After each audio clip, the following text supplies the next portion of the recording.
Like பண்ணி share பண்ணி சேனலுக்கு வந்து சப்ஸ்கிரைப் பண்ணி சப்போர்ட் பண்ணுங்கள்.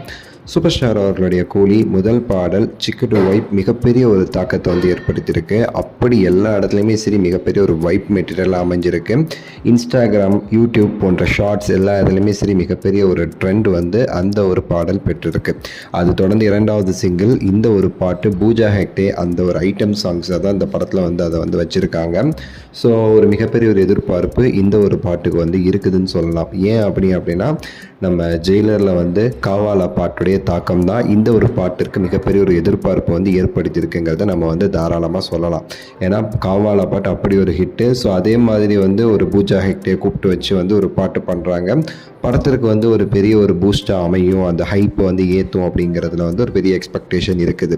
ஆனால் இந்த ஒரு பாட்டை பொறுத்த வரைக்கும் நமக்கு கிடைச்ச தகவல் படி பார்த்திங்கன்னா இந்த பாட்டுங்கிறது அந்த ஒரு ஃபேக்ட்ரியை சுற்றி வந்து ஒரு பாட்டாக இது வந்து இருக்கும். அதாவது வந்து அந்த இவங்கெல்லாம் இருக்காங்க பார்த்திங்களா, அந்த தாதாக்கள், ரவுடிங்க அவங்கெல்லாம் இருக்கிறாங்கல்ல, அந்த இடத்துல வர ஒரு பாட்டாக வந்து இந்த பாட்டு வந்து அமைஞ்சிருக்குங்கிறத வந்து சொல்கிறாங்க.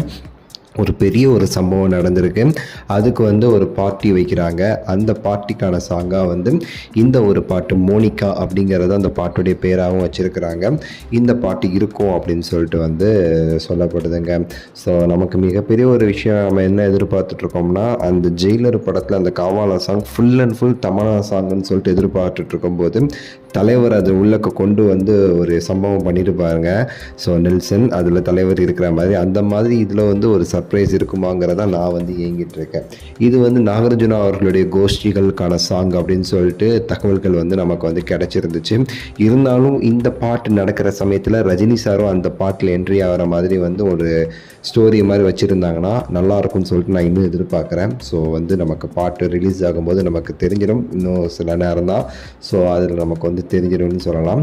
ஸோ அனிருத் அவர்கள் அந்த ஒரு 10 செகண்ட் ப்ரோமோலே அப்படி வந்து பிச்சிருந்தார். ஸோ பாட்டு மோனிகா நல்லா இருக்குங்கிறதுல எனக்கு மாற்றுக்கிறதே கிடையாது. பொறுத்திருந்து பார்ப்போம். உங்களுடைய கருத்தை மறக்காமல் சொல்லுங்கள் கமெண்ட்ஸில். லைக் பண்ணி ஷேர் பண்ணி சப்ஸ்கிரைப் பண்ணுங்கள். அடுத்த வீடியோவில் சந்திக்கின்றேன். நன்றி, வணக்கம், மகிழ்ச்சி.